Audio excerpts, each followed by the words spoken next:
I almost forgot to pull or show the card, and that would have been a mistake because this is a beautiful card. Card number 10, 53 Bowman color, Richie Ashburn hanging out in the Polo Grounds dugout by the bat rack. Can't get much better than that. Welcome to Card Room Live. It's not a show. On the contrary, it's a hangout for fellow vintage collectors, whether we have guests or not. Most of the time, we are wasting time looking at and talking about old cardboard, and through it all, we do try to make it time well wasted, which we've been at now for nearly 5 years. If you're here with us live, welcome. Welcome to my fellow YouTubers and Instagrammers. Welcome to the commenters, to the folks from all over social media land. If you're new to Card Room Live, don't be afraid to say hello in the chat. You are among cardboard friends. This is the live stream, after all, where everybody knows your name. It may take us a few tries to learn your name, but we will get it soon enough. On the other hand, you may be listening to this later and possibly doing one of the following things. Maybe you're at work and making the questionable decision of listening to this while you're at work. Maybe you're coming home from work or going to work. Perhaps you're sorting cards, looking at eBay or auction sites, rolling out those meatballs, walking the dog, sitting on the john, putting the kids to bed, battling raccoons in the backyard. The other night, by the way, I turned on the backyard light late at night and caught 2 raccoons helping each other into the bird bath, trying to drink water. It was like a prison break. So the raccoon battles continue. Maybe you're wondering if Eddie Wakis will come up in conversation. It's a distinct possibility. Maybe you're wondering what other kind of Mike foolery we're going to get into tonight. Whatever you may be doing, I do hope you get something out of the next hour. If you want to get in touch or have ideas for future sessions, you can email me at Bowman53's channel at gmail.com. You can also find me on Instagram, Bowman53_Alex, on X 1953 Bowman Color, and on Blue Sky, Bowman53. And of course, all that information can be found in the description below. This session of Card Room Live is brought to us by our friends at reindeerstudios.com. You can go to reindeerstudios.com and get yourself some interesting, custom, beautiful artwork and cards that you're not going to find anywhere else. And you might also be able to find apparel, including this incredibly beautiful Card Room Live t-shirt. I mean, what are the odds? So make sure you head over to the reindeerstudios.com website and perhaps pick yourself up a Card Room Live t-shirt and all the many other wonderful cards and products that you can find on reindeerstudios.com. And then you too can be wearing this lovely shirt. And no, I don't get paid for saying any of that, but I'm happy to do it for our friend Scott. So good evening to everybody. Welcome to the bar, which I believe is open, although it looks like they had some trouble opening it. Here he is, the man himself, Reindeer Studios. Mike, the sports history collector, is here with some chips and dip. The other wrench holder, Stuke, is here. Mr. Ruben Confluence Sports Cards is here. This is the place to be for sure. Jacob Dahl is here. Colibri 3 Kurt is here. Mr. Clean Cheap Shots is here. Jay Hawker Vintage Cards. Melissa the Sports Guru. Sven Patrick. Kurt and Brooklyn. Peter B. Peacemaker Cards. Mr. Everyday Card Collector Jason is here. The Card Deal is here. Mr. Stephen with PH Rip Fan 8.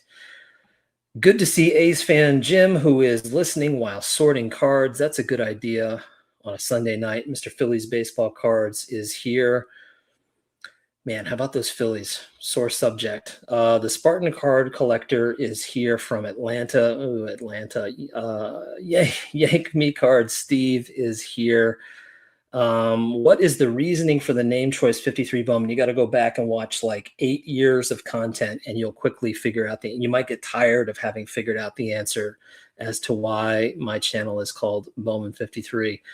Here's a bit of trivia from our friend Mookie Chilson. 15 of Richie Ashburn's 29 career home runs came at the Polo Grounds. How about that? So that bat rack is the appropriate background for that image. He hit an amazing 306 as a Met in 1962. I'm sort of like the trivia was like up here. Now it's kind of slowing down. Amazing, because he didn't even get to face the Mets. Right. Fair enough. Thanks, Mookie. I guess. Don is late as always. A most adequate collection is here. He finally made it to a live broadcast. Welcome to you. Glad to see you here. Dean, who collects it all, is here. 3D80s kid John is here. Good to see you, John. Harvey Berger is here. Glad that you're here. Alex, do you collect anything outside the hobby? Tell you what, bookmark that question and ask me again on a night where we don't have guests, because that could be a whole other thing. Yes, I do collect other things outside the hobby, but probably better for a night when we don't have guests. Mr. Double D Vintage Baseball Cards, Dylan is here. NH Card Hunters is here. Mr. Orlando Collector's Dream is here, so we can begin. And so is Adam's Card Closet. So we got a great group at the bar, and we have some great guests tonight. Tonight is a special round of one of my favorite recurring themes, which is Cards with Stories. We've got 3 guests waiting to come in very patiently. Hey, I only did that in six minutes. That's not too bad. Let me introduce these 3 guests. I'm going to start with the guy that has been on Card Room Live before, and he's the guy that's really been holding the torch for Eddie Wakis in the bar, and now he's going to be live. So God help us, here he is, Andy, the Dog Ate My Card Collector. Andy, how are you tonight? I'm doing great. How's everybody? We're good. Awesome. That's right. It's not a show though, Orlando. We've got 2 new guests coming in. Let me first bring in Mr. Nick Chen, the Iowa Collector. Nick, how are you tonight? Hello, everyone. Glad to have you here. Nick, how long has your channel been going so far? Can you hear me? Can you hear me, Nick? No. I can hear you, Alex. Yeah. Nick, can you hear me? I cannot hear Alex. I can hear Andy. Okay. Let me see if I mute my mic. Let's try it again. Nick, any chance you can hear me now? Oh, okay. We'll try again. Earlier too. Hopefully he'll get back on. In the meantime, let me bring on this additional guest we have. This is an Instagrammer that I've been following for quite a long time. Happy to have him here. It's Joe from Chef Joe Cards. Joe, how are you tonight? I'm great. How are you doing? Doing good. Thanks for being here. Let's try to get Nick in here as well. Nick, can you hear me? I could hear everybody else, but I could not hear you, so I just backed out and came back. So okay, good now. Okay, good. I'm the last. You don't really need to hear me anyway. I'm going to stop talking. So great. We've got 3 great collectors, and we're going to do a round of Cards with Stories. For anybody that's new to Card Room Live, the idea behind Cards with Stories is I've asked these gentlemen to go through their collections and pick out 3, 4, maybe 5 cards from their collections, and just share a story about that card. Maybe the story is related to the player or the history behind that player or card or team. Maybe the story is related somehow to the card itself in terms of the hobby, or maybe there's something else behind that story. Maybe a personal story about a connection to somebody in their life or another collector in the hobby. So it's going to be kind of fun. I get to sit back. We all get to sit back and just kind of enjoy the stories and the cards from 3 different collectors. And this is a great way to sort of see how different collectors see their cards. You know, I just want to briefly say there's a lot of talk in the hobby these days about, you know, grading and pricing and all of that sort of thing. And all of that's important. And, you know, we need to know about that to some degree. But what I like about this is we can kind of temporarily put all that aside and just enjoy the cards and enjoy the stories, which is, for me at least, and I think for a lot of us, the thing that makes this hobby the most fun in the first place. So, Andy, let's start with you. Oh, listen, I appreciate that you've mentioned pricing, so I'm going to do a little public service here and show some cards that don't cost much at all. Great. And yeah, I mean, so these are all team cards from 1977, the top set, and these are all cards I pulled out of packs back in the day, and they all have a little memory and a little nostalgia to me, mostly because they're just fascinating. For example, the Blue Jays team card was the first time you'd ever seen this uniform, right? The first time this new team was around. It's got the little founded banner on it, on the little corner there. The same thing with the Seattle Mariners. And what I think is interesting about this card is Vada Pinson's actually in there with the Mariners hat on. So it's pretty cool cards. And these were just fascinating to me, having these team cards without actually teams on them, but these brand new uniforms. I've got a couple more. I'm just going to kind of run through these real quick. So the Baltimore Orioles team card is interesting to me. Now, there is a 1977 proof card of Reggie Jackson with the Orioles uniform on. And that's not the only card with Reggie on it as an Oriole. He's actually right here in the team card, right next to that trainer. Nice, so nice. If you're an Orioles fan and you want a card with Reggie, there's your cheaper option, less expensive. Chicago White Sox fans might remember 1976, 3 games with the shorts and the White Sox. There's no real baseball card with anybody wearing that uniform except the team card from 1977. So there they are, all wearing their very unpopular shorts with the White Sox on it.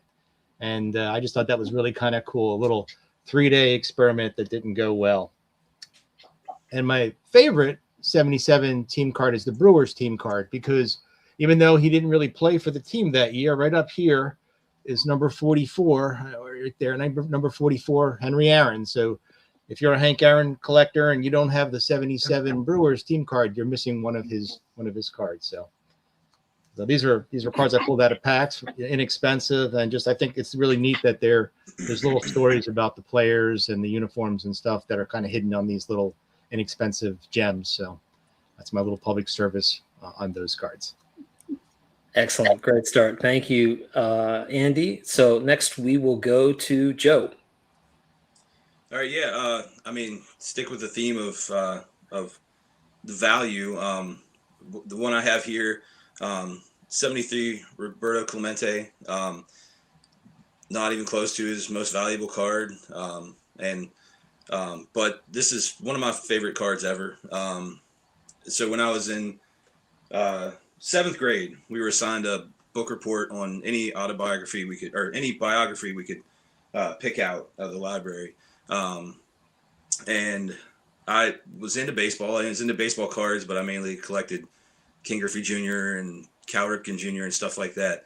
But I saw a book on Roberto Clemente, and I've tried to figure out recently, like, what book that was. I can't remember exactly what book it is, which is a shame. But it really got me into that era of players and really into Roberto Clemente. And Roberto Clemente is a big part of my collection.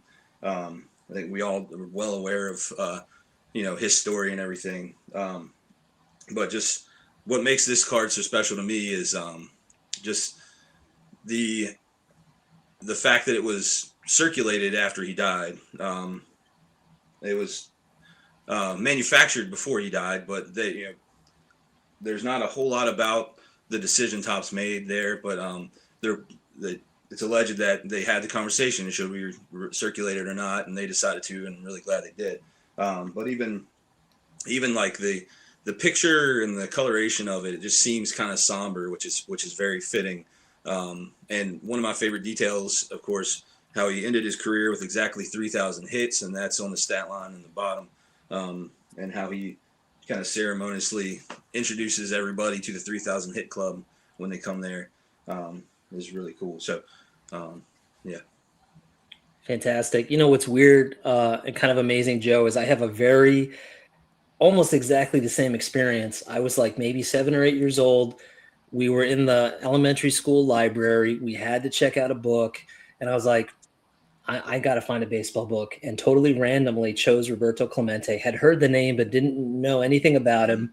I also don't know which book it was and would love to try to find it. But I remember being kind of shocked and really upset about learning that he passed away. Didn't know anything about it until I read that book, and that really made an impact on me. And years later, remembered reading that as a book. So maybe we read the same book. I don't know. Yeah, possibly.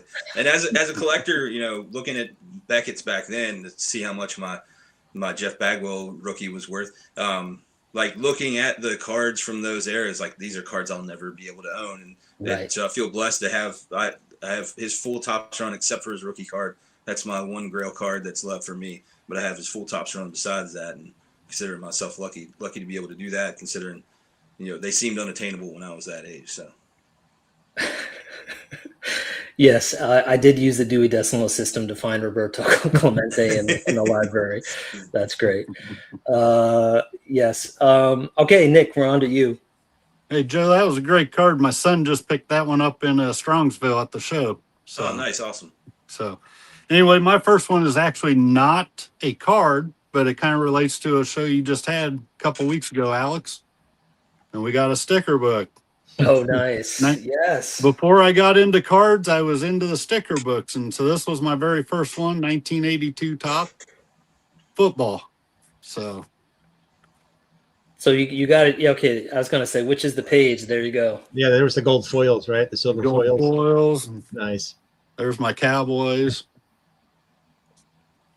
And then we got more gold foils here in the center. Oh, wow. Yeah. They look cool. You got the NFC.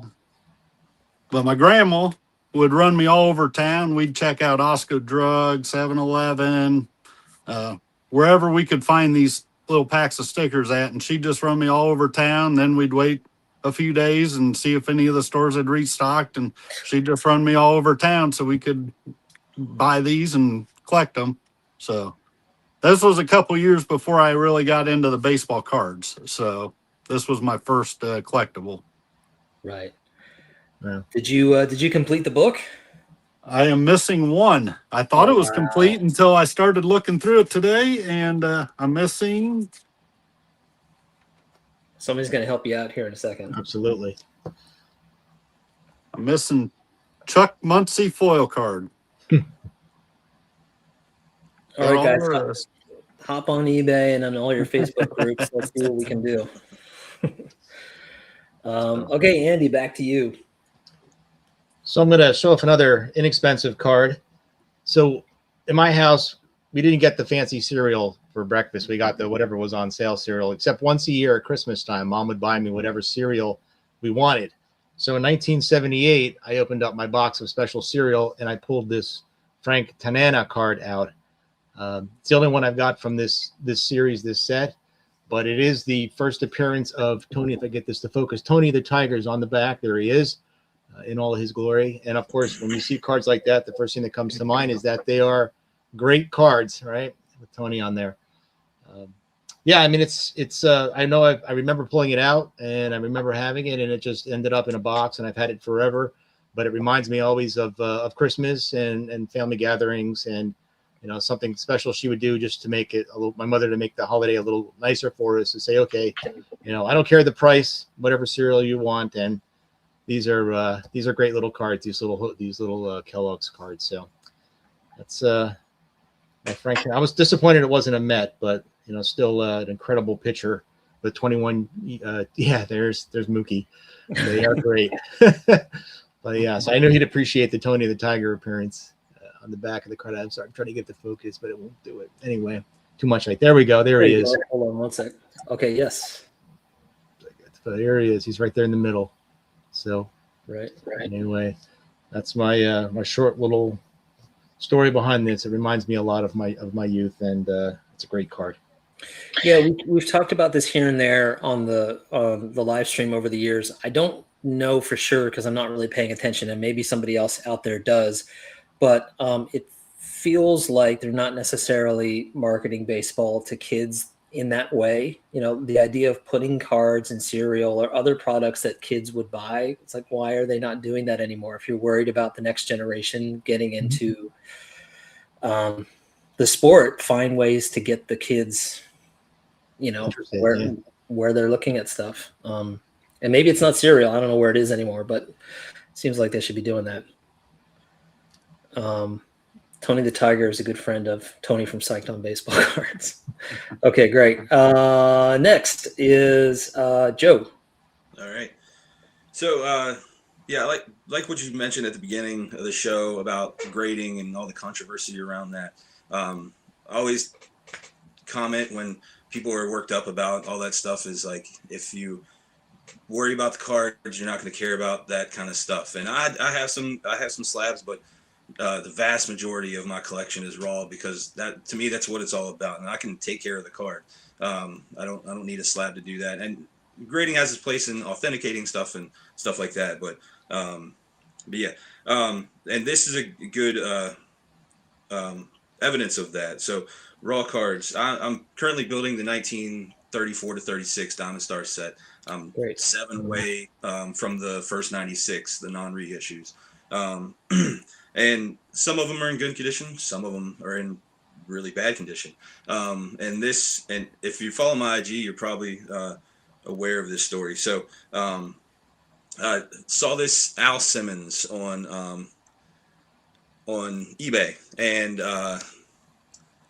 it's a little lower condition than what I would like. I'm not picky on the condition on the Diamond Stars, because they are really old and they can be really expensive, and this is the Hall of Famer. But when I saw the back and saw somebody had stamped Joe on the back, I was like, well, I got to try for that. And I posted about it after I got it. And I was like, this is the lowest condition card of note in my collection. About 2 months later, looking at some more Diamond Stars in my save searches, and I see this Earl Averill, which is in even worse condition.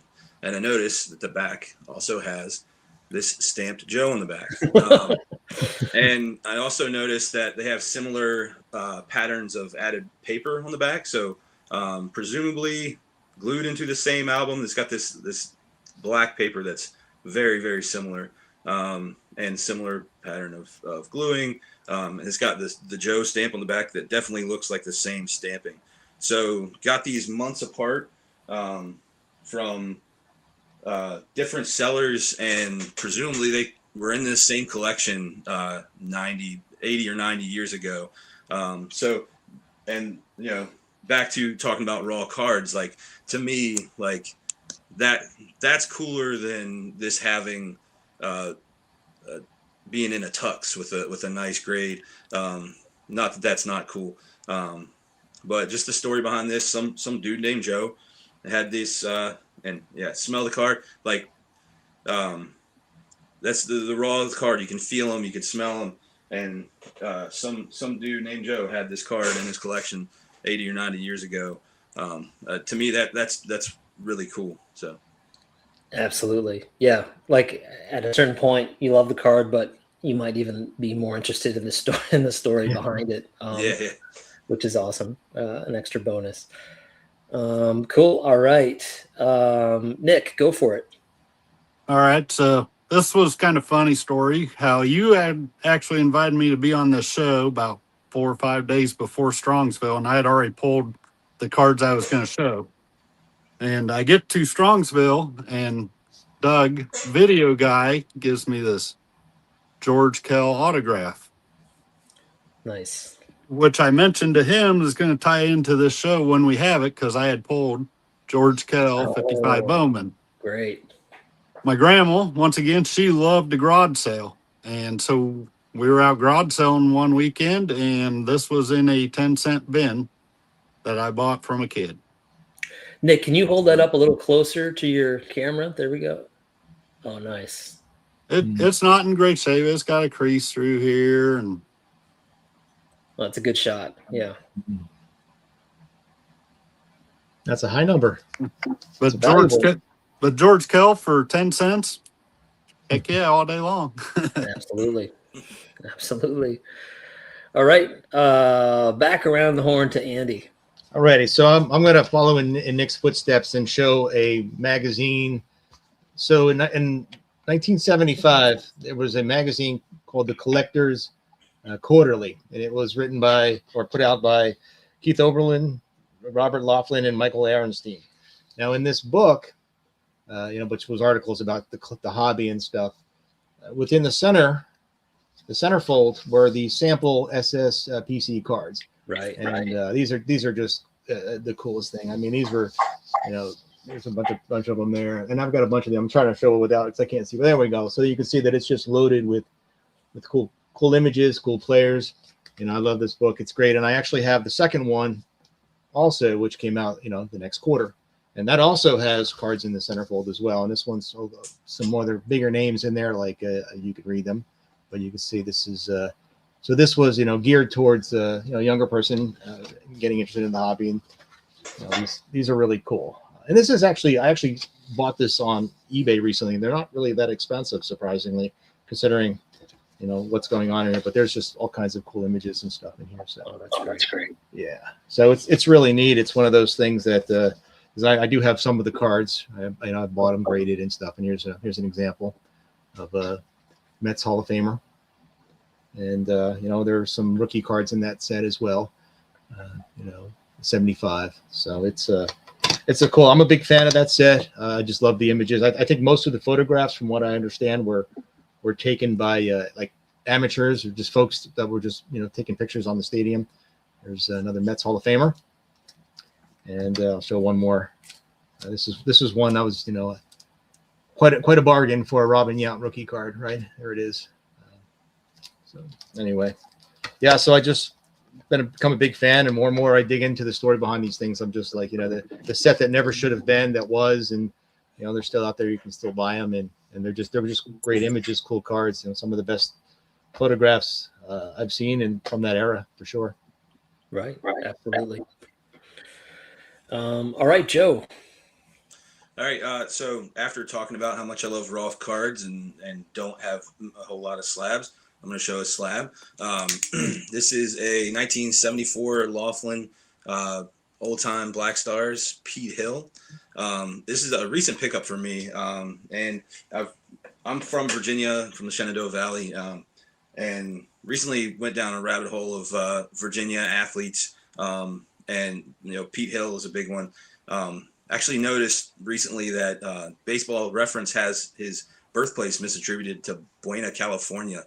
He was actually from a small village called Buena in Culpeper County, Virginia. And I emailed them with correction. They acknowledged it and said that some of their Negro League stats information update is lagging behind, but they would get there eventually. But yeah, he's one of 6 Hall of Famers from Virginia, and 4 of those 6 are Negro Leaguers. So Ray Dandridge, Leon Day, Judd Wilson are the other 3 Negro Leaguers, and then of course Billy Wagner and Epi Rixey. Epi Rixey also from Culpeper County, Virginia. So it's just across the mountain from me. Really small town, but the 2 Hall of Famers from there.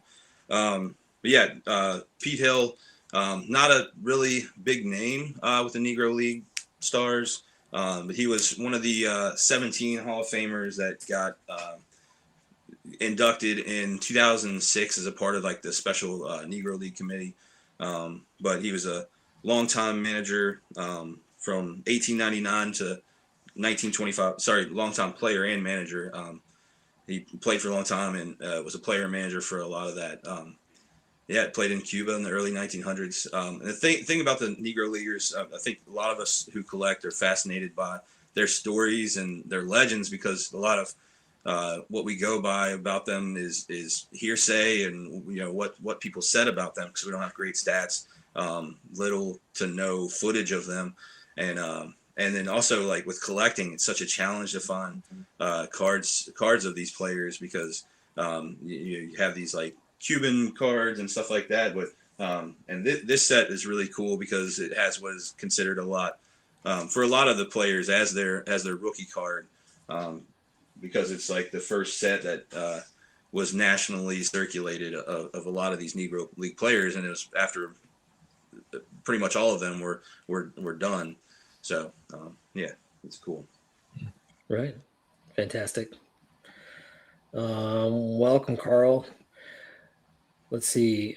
So some people are asking about the TCMA. There you go.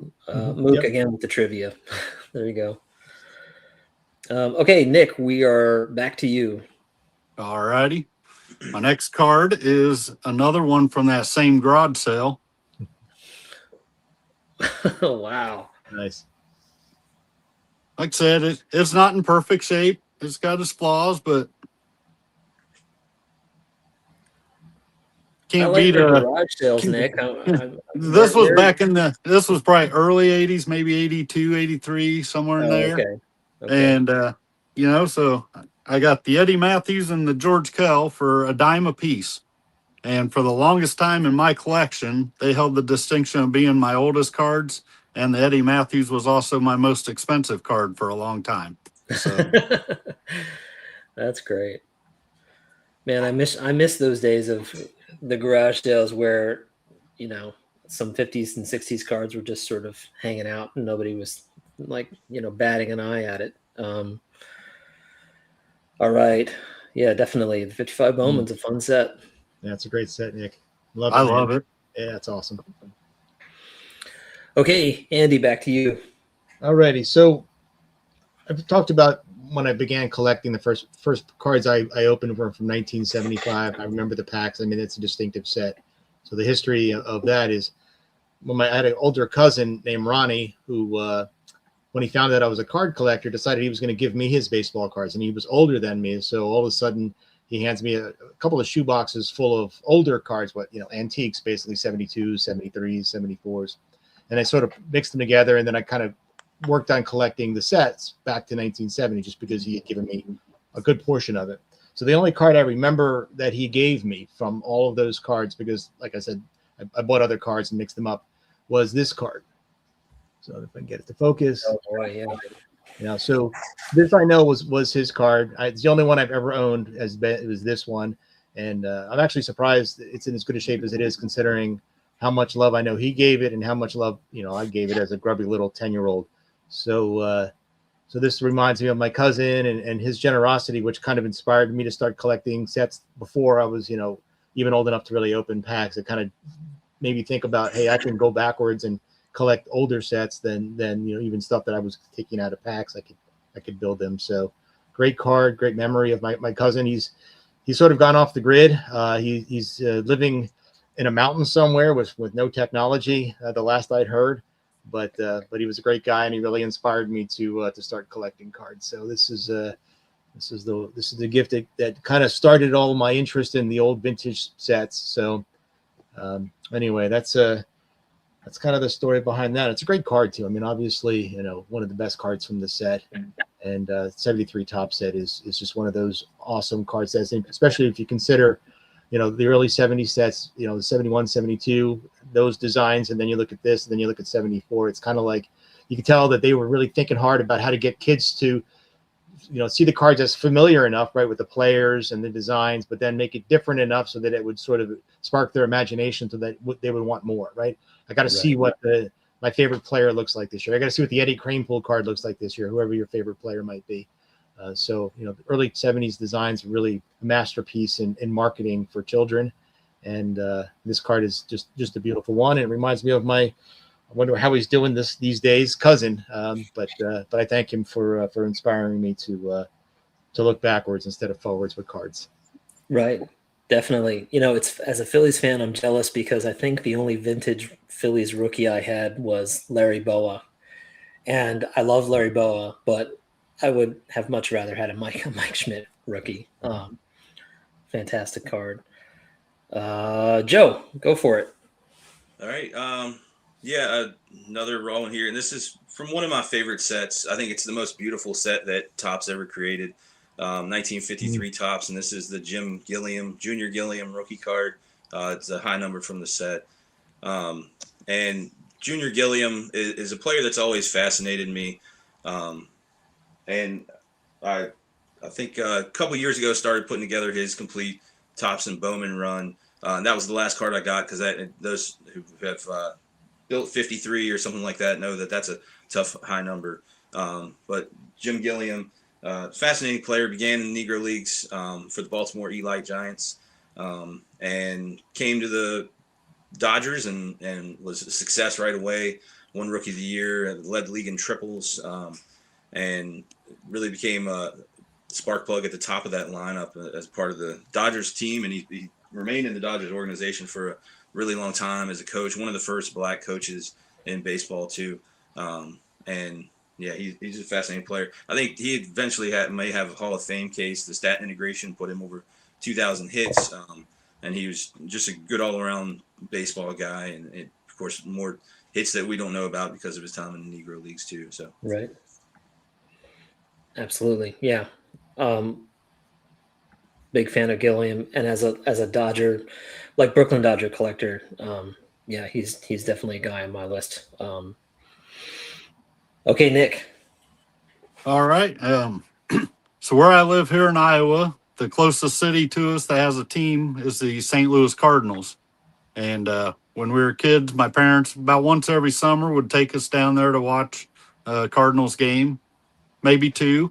And Ozzie Smith in the early 80s had just got traded to the Cardinals. So he became my favorite player, just watching him on TV once in a while do that backflip. And then when we got to, go to the actual game and he came out and did the backflip right away, well, he was already my favorite player, but that just kind of cemented it. And anyway, this card is the first card I actually had to save up some money to be able to afford. I had to go out and mow a few yards and Oh, great. get my Ozzie rookie. This is the one I bought as a child. And it's not in horrible shape, condition wise or centering wise, as bad as some of the Aussies can be. It actually has a border on all sides. So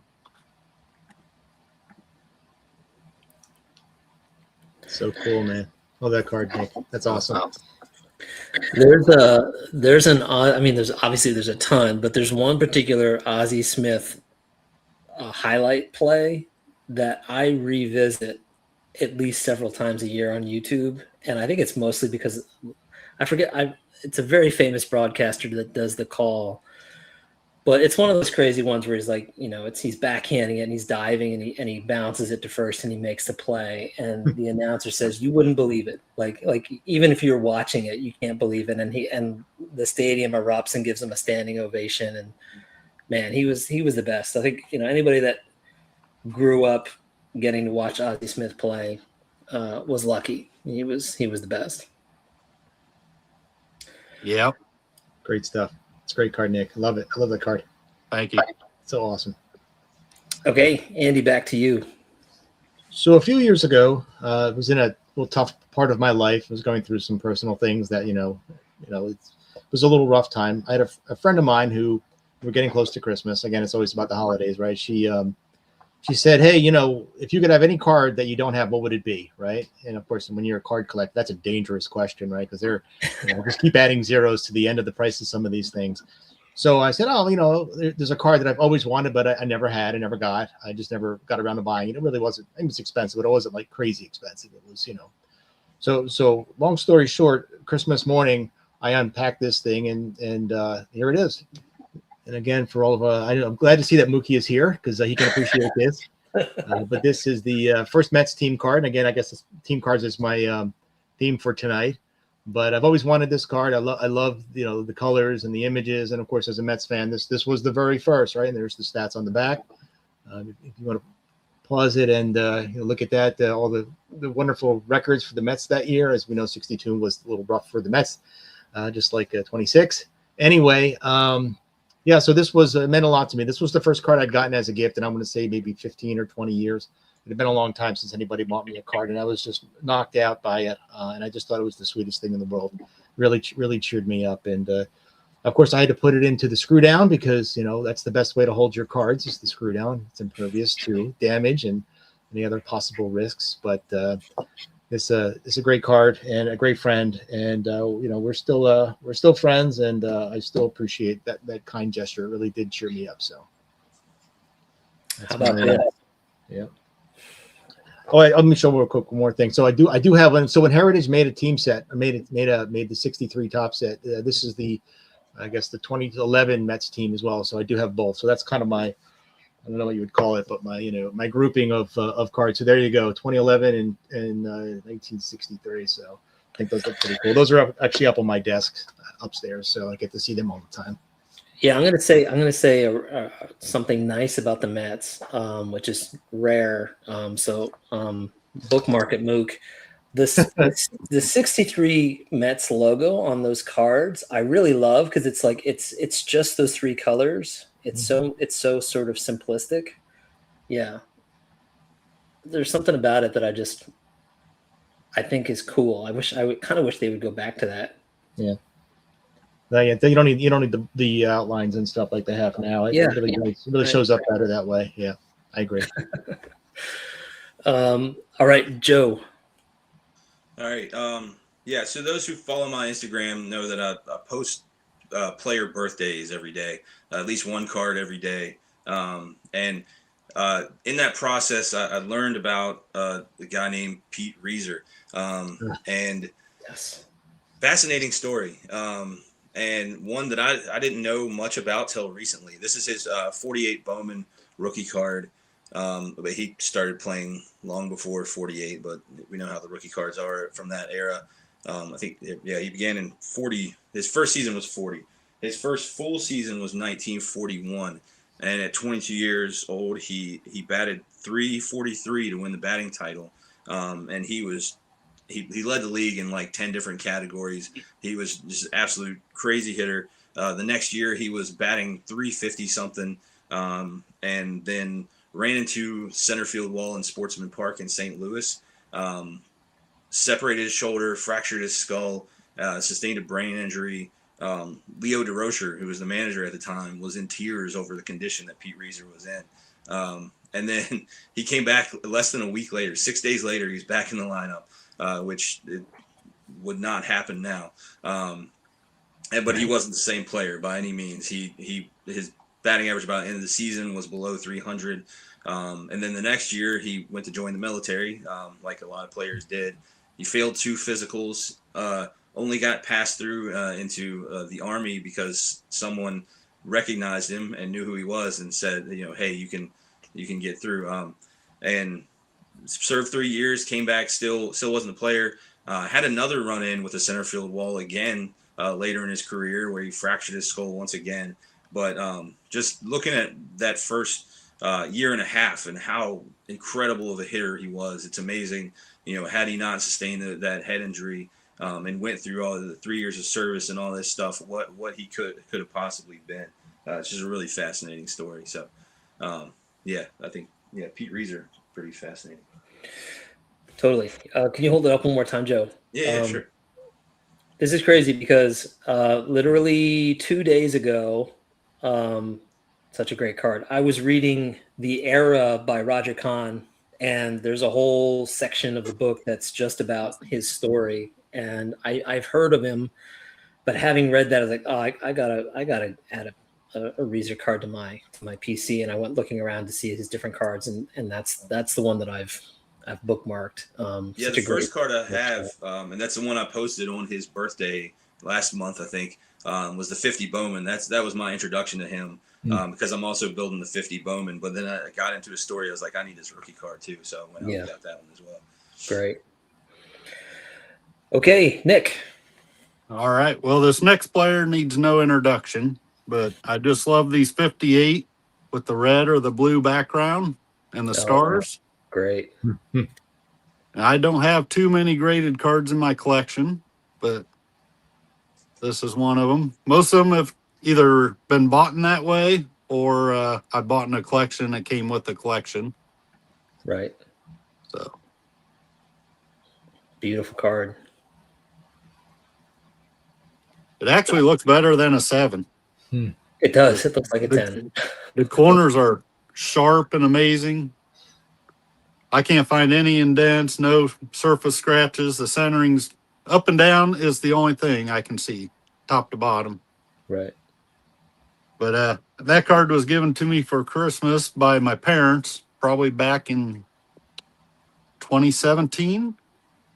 So, first time I've ever gotten a card for Christmas. I've gotten boxes and packs and sets and stuff.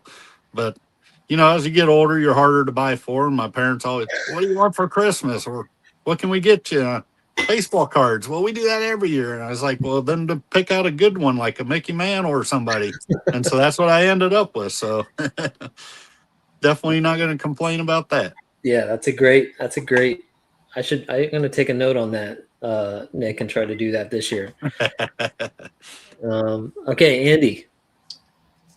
So I'm going to show the card, my most recent pickup, which is something I just came in today, or actually yesterday, Saturday. So I am collecting the 1952 top set. Sweet. And I just, some of these cards in the high number series, as you know, are really hard to find. This is one of my favorites from the set. And really the story behind it is I've always wanted this card. I've always been looking for one, trying to find one. And it's just, there's some cards that are just unbelievably beautiful. And, obviously a long time Philly, I've been a catcher for many years, but there's just a beautiful set of beautiful cards. And, just my most recent pickup, I didn't get a chance to do a video on it. So I said, well, here's an opportunity just to kind of show that, there's always something great out there to pick up, and there's always something great to add to your collection. And there it is. There's another one from that just came in this weekend. So awesome card, awesome player, long time career.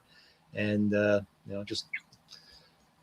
always, once a collector, always a collector. You can't stop, right? It's like, yeah. When will you be done? The answer is never, right? Never. Yeah. As soon as I get everything, then I want it all in doubles, right? That's right. Yeah. Just keep getting it. Absolutely. Joe. All right. Yeah. Another set I love is the exhibit postcards. And this is a cool one. The 51 New York Giants, the National League champion New York Giants, of course. That was gave us one of the best play-by-play calls you'll ever hear of the Giants win the pennant. The Giants win the pennant. Sure. And then this is by no means a Willie Mays rookie card, but it does have Willie Mays on here as a rookie, which I think is really cool. And just the story around the 51 Giants is fascinating. The fact that they might have been doing 75 years ago what the Astros did a few years ago, and right. Relaying the signals to the batters, and the legend around that's pretty fascinating. Of course, the Bobby Thompson home run was legendary. But yeah, that's a really cool card. And a lot of Hall of Famers on here. And I just love that.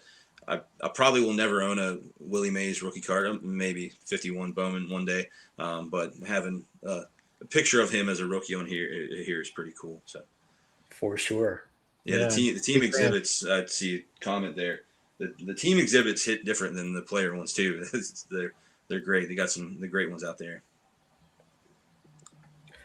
Totally agree. Okay, Nick, we're back to you. All right. So this is it's grown to be my favorite card in my collection. And this was also a gift from my parents. And this was the following year. So this would have been 2018 or 2019. Oh, nice. Wow.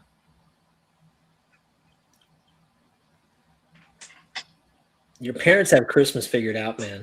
Yeah. Well, they did for 2 years. So, yeah, it's just a beautiful card. Yeah,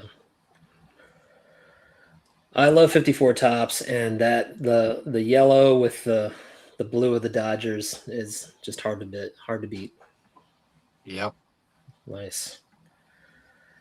Okay, guys, I don't know if we're running out of cards, but Andy, back to you. I've never run out of cards, Alex. Always got more. So so one of the things I learned about recently was PSA registry. I'm late to the game on that one, and I wasn't tracking that there are like different registry types. And somebody introduced me to like the post World War II Hall of Fame rookie registry, which I thought was kind of like, there's a lot of descriptions to get to that 22 card set. So I don't have a ton of those cards, but I do have this one.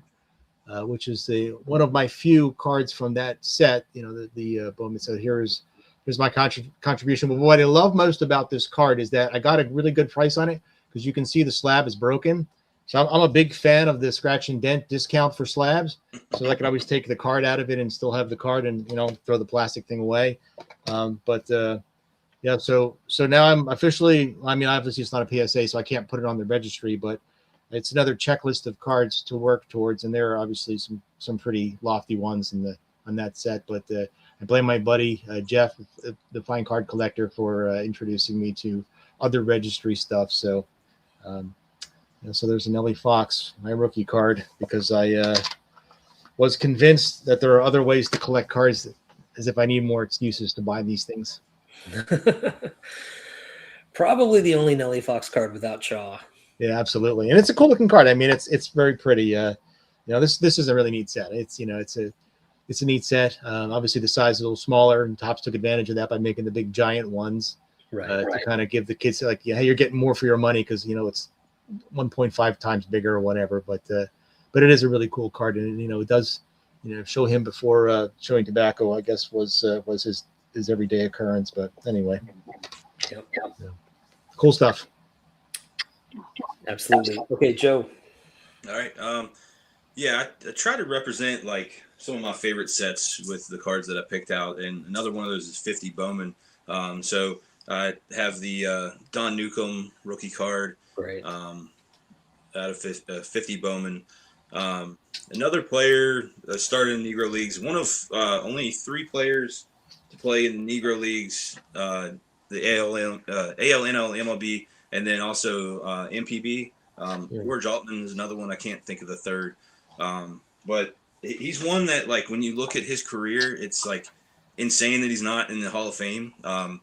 And I understand that, like, the reason he is because of his alcohol troubles at the end of his playing career and the relationship he had with the writers and stuff like that.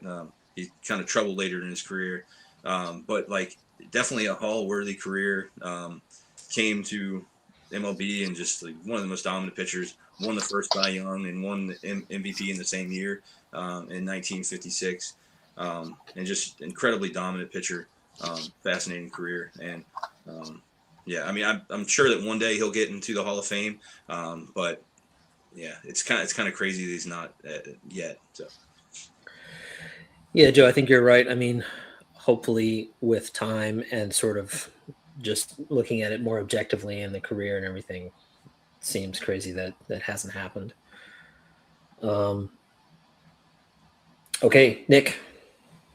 One of the best things about the hobby is getting to spend time in it with your kids and pass down your love for the cards to them and your knowledge and watch them take off with it. Well, I've been going to some card shows and stuff recently with my youngest boy. He's 13, and he knew I collected Celtics cards, and that was my favorite basketball team. So he thought this out. He looked over a bunch of cards while we were at a show, and he came back with this for me. Oh, nice. Jason Tatum.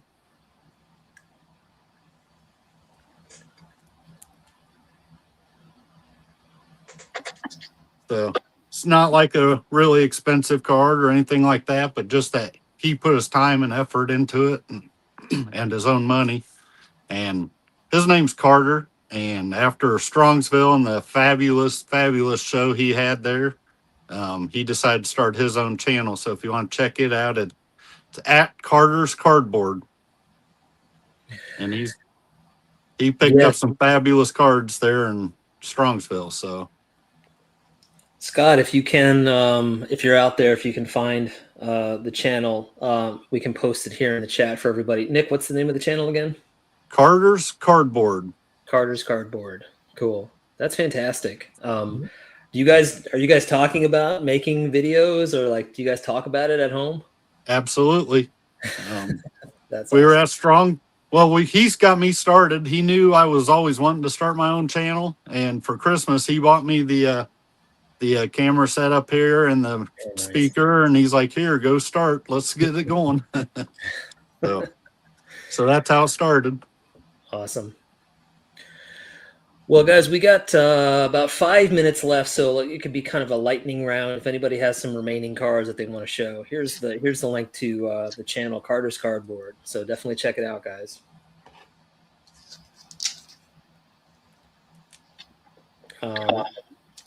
Yeah, Andy, you have anything handy? All right, here's a pink card from the 1940s. Frankie Hayes, one of my favorite players. He was born in a town not far from where I live, in Jamesburg, New Jersey. So local player, and I just think this set's obviously another great set from the early 1940s. It's pre-war, lightning round. Awesome. Yeah, Frankie Hayes. Okay, Joe. Cool. Yeah, Nick, I love what you're talking about with like collecting with your kids. I have 2 daughters. The oldest is 6, so like they're not really into baseball or baseball cards, although they kind of find it interesting how I'm into it. I've been trying to open some Disney with my daughter. She recently got some K-pop Demon Hunters cards, and she was like, "Daddy, do you have some of those holders I can put it in?" I was like, "Yes, I do." So like I remember when I was a kid, like having top loaders, it was like having gold, and I took care of them because they were hard to come by. And now I was like, "You want to see how many top loaders I have?" Because I have like over 1,000 in my card room. So I was like happy to help her out there. Yeah, pretty cool. Yeah, You that's gotta awesome. pass it along, even if you got to pick your spots. So Disney will have to do for her for now.